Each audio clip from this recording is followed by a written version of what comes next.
Hey, I'd like to welcome you to another episode of Mission Matters. My name is Adam Torres, and I'm happy to announce that I have on Joe Fannin on the line today. So let me just tell you, we've been working on this book project now for, Joe, I don't know how long it was, 6 months, a year. I lose track, but man, I'm so happy and proud now that we've come to the point to where we can talk about the book. So for anybody that hasn't caught maybe some of our previous episodes or work together, Joseph is the CEO of Fannin Professional Services. They are going through a rebrand, and we're going to talk about that as well. So exciting stuff. So they will be known in the very near future as Elephant Exterior Experts. So more coming up on that as well. But first off, Joe, hey, your intro is getting longer and longer as you come back on the show, man. It's great to have you back.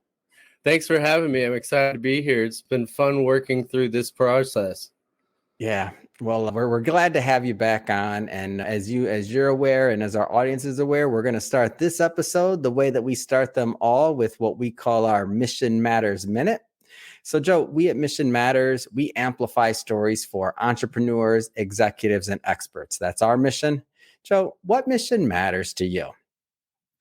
Well, I'm going to skip from the business mission and go to my personal mission, which is to pay it forward to other entrepreneurs, young minds, and those seeking to excel in life. I have a passion to help others in their creative journeys. And that's really just it. That's why I wanted to do this chapter in the book and just kind of keep on with this. Yeah, no, it's awesome. And it's great having you back on. And I think I never like to assume that maybe some of our newer audience, we've been blessed. The audience has grown. We have new subscribers. And if you haven't subscribed and you're watching this, hit that subscribe button now. But I don't want to assume. So maybe let's start back in how you became an entrepreneur. Like, where did all this start for you? Well, I was a young man and, I didn't really have a plan, to be honest. I had some skill sets. And I was determined to get out there and work. I don't even know if I told you this, but I had shingles and it was in my face. And it was hard for me to get out there and work for about 5 or 6 weeks. I was in so much pain. Wow. Throughout that time, I took all my savings and I built a website. I built a Yelp page, and I did everything I could just to get out there. And eventually I just started a business, and I didn't have a business plan. I didn't really have much other than a bunch of squeegees, a truck, and some ladders. And, I just worked on my reputation and getting in front of people. And eventually within like 6 months, I was so busy, I had to hire people. And that was a new scary thing, was just how do I do payroll and how do I do, accounting? And so I just kept learning and I kept reading, and I pushed my own boundaries. Yeah. I want to stay in that earlier kind of segment a little bit longer, because I feel like so many of us are given these challenges in life. You had, a very painful one, shingles, and others have, maybe it's a job change, maybe it's the pandemic changed their situation, lots of different things. Where did you get that inspiration, or how did you turn that perceived really bad time in your life, even of pain, physical pain? How did you make the best of that and use that energy, or whatever we want to call it, to make it into something good? I'm just picturing myself, I'm in pain, I'm doing this and that. My first thing I'm going to pick on myself. It's not, hey, how do I build my website? I'm like, man, I'm in pain. I'm not feeling this. I think it was a few years of frustration and working for other people and not really getting the value I felt I was putting into those companies. I was a loyal, determined, hard worker. I showed up early. I worked late. And I knew that if I could do that for someone else, then for sure I was going to do it for myself. At the beginning, I was working 7 days a week. My wife at the time, we both worked just nonstop. We didn't have any children. However, we had just bought a house. And so we had bills to pay. And I just kept going and going. And don't get me wrong, I made a lot of mistakes. I wasted money on advertisement. I, just fumbled through many things. But welcome to the club. All the entrepreneurs that are listening to this are like, oh, that's my guy. Joe's telling the truth. Thank God. This isn't all just a rosy journey. So go ahead. Well, and the thing I think I guess I did the best was just getting back up when you fall down and try again and, change or pivot when you need to. And, hiring was one of the hardest things. Everybody knows that. Recruiting is very, very difficult. I was very fortunate. I think my third hire is actually still working for me to this day. He's our operations manager. He's been a solid factor in our company. I like to say that Yeah. he's the spine of our company. So that's 9 years he's been with us, Oh and man. he's become my little brother, basically. He's a good friend, but he's just been so solid. And I was able to take all of my skill sets that I had and hand those over to him. Mhm. And now he's got more experience than I do because I've been out of the field for so long. Yeah. But now, I've worked into administrative roles and sales positions and, Mhm. had to take on the CEO role. Mm. How was that initial like that initial, I don't know if I'd call it transition, but that growth period of like letting go of some of that control? I know me, I struggled with it. Like at our first couple hires, I'm like, they're not going to do it right. Or it's not the same thing, or I this, that. But at some point, like, I'm like, I just can't. Like, I'm working 100 hours already and it's ridiculous. Like, other people can do some of these functions. Like, how was that journey for you of kind of letting go? I would say I was a little fortunate. I was distracted. My daughter was born Oh, and I wanted to be at home more. And so secret to entrepreneurship. Want to let go, have a daughter. Okay, yeah, got it. no, Thank you. not necessarily, but I'm just playing. that was the pivotal moment that it forced me into being able to let go. But I definitely was on the phone trying to call, hey, are you doing Yeah. it this way? And I wanted to micromanage. Definitely my OCD was coming out. Yeah. But I was fortunate to have a good, solid guy that could take lead. And actually, at that time, we had just hired another person, and he worked for maybe 2 weeks and then Mm. just didn't show up. So and then it was just him again by Man. himself. And then I would go out and help. But I guess really it's just giving the best you can to set them forward. And I've always been a person that's like extra prepared. We always had the Mhm. tools we needed, always Mm. had the resources, and I never would just falter to, getting by with cutting corners or anything. I never liked to do that. We built our name on quality and professionalism, and we're still doing that to this day and will forever. So, as you mentioned in the very beginning, you didn't have necessarily a business plan and you were, kind of green as an entrepreneur, right? But like, where did this idea of, and maybe this was part of the beginning, I don't know, but where did this idea of you creating this culture around what you did? Where did that germinate from, or how did that begin? Because I feel like, not to stereotype, but I've worked in a lot of different areas. I've had a lot of different types of companies, and your ideology and your kind of methodology and the amount of like importance you put on culture and give back, like I only hear about those in like tech companies, sometimes large tech companies. I don't usually hear that in the services industry, in my experience at least. Like, where'd all that germinate? I think it's culminated over the years through, networking and going to events and meeting other people and I Mm, take a little nugget idea from here yeah. and there. And so eventually, I guess I kind of put together when I was that young and I was looking Mm, for a job and all I was getting was a paycheck. It was kind of hard to count on the future and plan. And I mm, knew, like I wrote in the book, I knew I wanted to propose to my girlfriend at the time. I yeah. wanted to start a family. I wanted to have a future, but when you're just working for a paycheck, it's really hard to be motivated to Mm, continue on that journey. So I knew if I was the one wanting that, then of course anybody that was going to be working for me most likely wanted it as well. So one of the first things I put together was just paid time off. It was mm, scary. I didn't know if I could afford it. I tried to make sure, okay, this is how much money I need to have put yeah. aside for just in case. But that's some of the things that was able to create a culture that keep people around.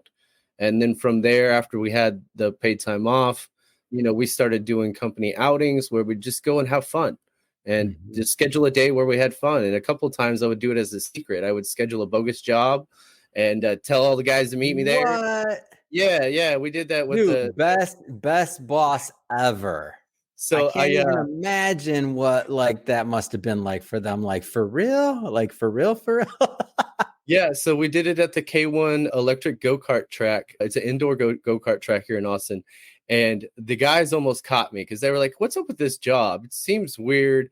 What are we going to do?" And I was like, "Don't worry about it. Just show up. We'll meet you there." And they showed up and I was in there filling out the form, signing the waiver. And I was like, "Hey guys, I'm going to need you to power wash the building, clean up the windows, and I'm going to be in here racing." And they were like, "What? What do you mean?" And I was like, "I'm just kidding. Get over here and sign up." And so we had 3 trucks show up, and it was like sets of guys walking in. We just kept the joke going, and it was hilarious. The final team were like, okay, I guess so. And they like walked back out the door thinking that we were being serious, and we had to like run out there and catch them. That was one of the funnest times to do that. Oh man, best boss ever. That's awesome. And I love this idea because and I remember, I'm glad, man, you took me way back. The first time we gave somebody a day off and we started doing some of those things for around the holidays and things like that. I mean, we were still very young as a company. So it was like, I was just used to working every day. I didn't even understand what a holiday was at that point. So you're taking me way back. And I'm like, well, I don't know if it's a holiday or not. I just have to get this work done, right? We have to deliver for our clients. So obviously as a founder and somebody that's trading their kind of a big portion of their life in the beginning, when you bootstrap a business, to do that, to see and to be like, oh, wait a minute, you can't you can't enforce that on the individuals that are working for you and believe in what you're doing. Like, they're not making that trade-off. They can be very bought in, but there's a line. So Yeah. when you bring that up, I'm like, oh yeah, that is a thing. Any of the other founders out there that are listening to this, they're going to be probably remember the first time they implemented that, assuming they're not a funded startup and all the other things. But if you bootstrapped it and you grinded and you did, built brick by brick, like, you get what you just said. Yeah. But another thing that I took from another company that I thought was, at first it just hit me hard because I didn't realize this, but a lot of people don't have a birthday. Like, they have a birthday, but nobody celebrates them. And I took a business course online in 2020. I think it was during the pandemic. And this couple that had started a big company, that grew big in town, they found out that people weren't getting a birthday cake, or they weren't being able to celebrate it with their families. They were working paycheck to paycheck. And so they hired a baker to start making cakes because they had so many people on staff. So they had a full-time position baker making cakes, and they would deliver them to the people on their birthday. Whoa. And so I adopted that. I don't bake the cakes, but I'll make sure we get a cake and we have a card, and we try to make it an event. Commitment, man? You don't bake them? No, I'm just... I don't know if I should. Nobody be wants baking, cakes. food allergies. If your staff is watching, they're like, no, we don't want them to. But and also feedback from my team is it does hit positively, that they do enjoy that, and half the time I'm giving a hard time because there's a cake left the next week. I'm like, hey, you didn't even eat it. But it's still the intentional moment to say, hey, happy birthday, we're here celebrating with you. And that becomes more important year after year because they can anticipate it. Yeah. And so the book, so just diving a little bit further into that, and for everybody watching, just so you know, we're not going to pick it apart because we want you to buy the book. So there'll be a link in the show notes. Yes, we do sell books. It's okay. Just pick it up. It's on Amazon. All good there. But Joe, in terms of the topic, you sharing your story, what do you hope that are some of the things that your readers will walk away from after kind of digesting the material? I think the best part about it is that there's no better time than now. If you have an idea, you need to get out there and execute it.